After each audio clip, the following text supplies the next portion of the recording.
TA13OO, 13OO.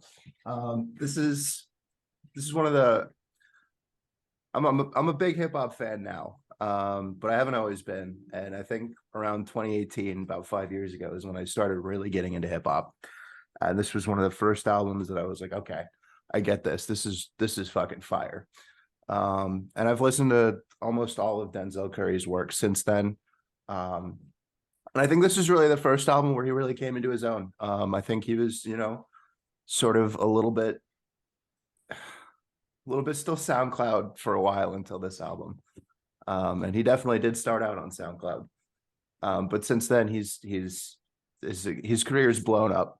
The following album had an accompanying like animated music video for every single song on the album. It was sort of it was almost like a movie. It was so cool.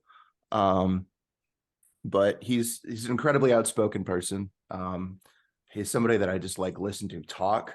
And he takes a lot of different influences from all over the place. Places you wouldn't expect, like Sirens, which is maybe my favorite song on the album. When I first heard that song, I was like, yo, this is, it's really raw, it's angry, it's political. And I was like, this sounds like a Rage Against the Machine song. And then a couple months after the album launched, he did a cover of Bulls on Parade. And I was like, okay, I know where it's going. And at the very end of the song, the third verse, he puts in the final verse of Sirens. So hearing the final verse of Sirens with Bulls on Parade, instrumentation, I was like, okay, yeah, this totally makes sense. But I think this album goes a lot of different places. It starts out smooth. It starts out really chill. I think it's really dark. I think Clout Cobain it's another really, really excellent song on the album. I really like Black Balloons. But I think that Taboo, Black Balloons have super different vibes from Black Metal Terrorists and Sirens. And Clout Cobain is another song that he recontextualized. I didn't really get it to begin with. I mean, I thought it was all right, but it really grew on me because he released a music video and version of the song where it's totally a cappella. It's just him singing in a church. And you don't really get it until you just hear the stripped back vocals. And you can really tell he knows how to sing, even if the song is kind of weird. I don't know. I want to know what y'all think about this album.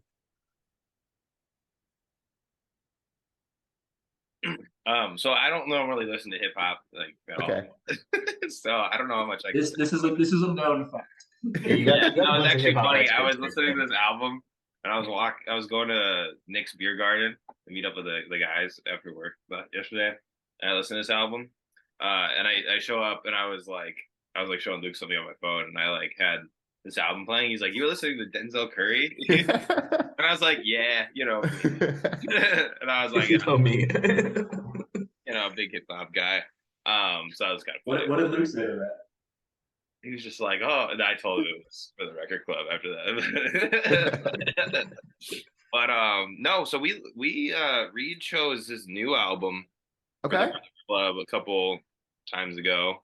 That one was good too. Last year. Yeah, but yeah, no, this was cool. It's cool to see, an artist, like a hip hop artist, a newer hip hop artist, Uh and it's interesting. You can definitely hear the when it's come out 2018, they do the it reference, right? With the Mhm. I was like, and I was thinking while I was listening, I was like, oh, I guess that was 2018, around when that came out. I was just anyway, so it's of its time. Yeah, I don't know, it was cool. And I think the production is really, really good. It's you can tell it's a lot of time was spent on that. Just the very intricate things that that are happening throughout. But I know what I mean about the Bulls on Parade. I was kind of it feels like it has that energy, that angry kind of energy or dark energy sometimes. I don't know how to explain it, but I totally know what you mean by that.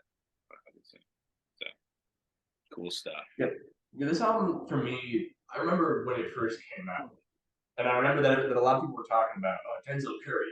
You gotta check out this album. And I think that the first time, and this was before I was really listening to a lot of the music that could be considered kind of hard, you know. This was certainly before I was diving into punk, certainly before I was flirting with metal, and I think the first track I heard off of this album was Sumo, Oh which yeah. is a very very hard track, and I think that I think I got scared off the album for a little bit. I was like, I was like, like the cover's spooky. I think like one of the music videos released for this thing was like very like black and white, flashy. Kind of. Oh yeah, I do Mhm. know that music video. That is a Yeah. terrifying music video. I know exactly what that is. And so my reaction to this album when it first came out was like, oh, I can do this, But over time, like as I then came to Denzel Curry like Unlocked when my old roommate had a copy of that on vinyl, and he was spinning that, and it's a very tight kind of LP or EP rather. And then he came out with his most recent album that we listened to for Record Club that Matt mentioned, and that album for me was like oh shit, this guy's like I knew he was good, but this is really doing it for me. So I really enjoyed this chance to kind of come back and revisit his older discography, and I loved it. Like there are certainly hard songs that I think I just as a music listener that just can vibe to a little bit more now more than I used to. And that part of Denzel Curry's like flow, that part of his sort of attitude is certainly something he does really, really well. But I also really enjoy, coming back and listening to songs like Cash Maniac or you know, it's like Black Balloons, great song. Um, this was a great opportunity to come back and really appreciate kind of where he's come from. So I got a lot out of listening to this one this time. I agreed. Sumo's like a weird place to start, especially just like listening to this album. You have like three really chill, sort of like jazzy, smooth songs with Taboo, Black Balloons. Cash Maniac is like you sort of like almost upbeat electronic beat, and then you go immediately into Sumo, and it just like sort of roller coasters after that. Yeah. And I think that's sort of intentional. I think it's supposed to be jarring. I think you think this album is going to be one thing, and then he sort of jerks that away from you, and it's something very different, something a lot more emotional and a lot more politically charged than you would think for the first sort of like fun party songs. Yeah, second all of that. I listened to this album. I didn't listen to the whole thing. I listened to a few songs when it came out. I had Sirens highlighted. I remember liking that. On Black Balloon, I liked a lot. So coming back to it was really cool. I think I still like the newer one more than this one. I think he's just getting better. Denzel is still on the up. So, but I really like this album. Again, just the mood shifts are really just interesting. It's really dense. I always have trouble listening to rap albums because like I think my brain just like focuses on the beat more, and then the lyrics like become so it's hard for me to like hone in on the lyrics. So I really want to just like have the words in front of me and like read them while like the album was going. I probably should have done that, but I was just like walking around and I listened to this. But I really liked all the beats and the moods and just the. It almost felt like atmospheric at some points. I feel like I couldn't tell you what songs. I don't remember what songs, but I remember thinking that it like kind of felt it like went hard, but was also atmospheric at the same time. So yeah, really cool. I'm gonna listen to this a few more times and really try to like understand it better. But yeah, I just really liked it. Good stuff from Denzel.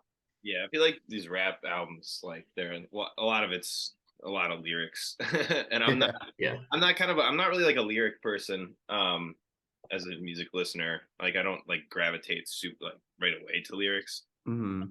So The I see what you mean by like first reading it would help. Yeah, the first thing that grabs me about any song is the beat, the melody, and like the bass line, right? but then I'll find that like I'll come back to something and listen to it again, and it's on like the fourth or fifth listen, the lyrics start to percolate in the brain, and you're like, oh, and then you start saying, oh shit, that's really cool. Oh, Yeah. neat wordplay. Like, oh, that's a sweet analogy, you know, like that's it. But it takes a few listens for that to start. Definitely. There's some listeners who are just like music listeners who are all about lyrics and like that first. You know what I mean? I read somewhere that like your brain is either programmed like to be one or the other. Like some people really pick up on the lyrics and like the poetry aspect of it and like understand it as if someone's like talking to you, whereas other people like focus in more on the melodies and the beat and how the lyrics like kind of become a part of that. So anyway, Well, I was but an English major. I'm not saying that this album like is like that, I but feel like yeah. Tim's one of more the lyrics guy. Yeah, I was an English major, and I really latch on to lyrics. I think the first time I really realized that I love this album was Sirens, because this is 2018.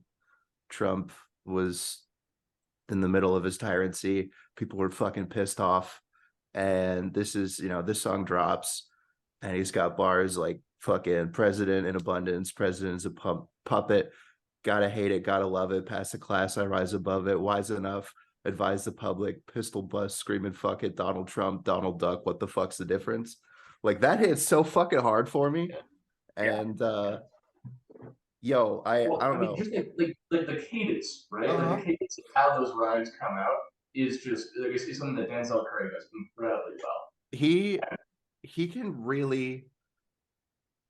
He could put a whole lot of passion and emotion into his delivery, and I think that's a lot of other rappers can do it pretty well, but I feel like if I'm hearing Denzel spit some bars, I know he's going through some shit. I could definitely tell.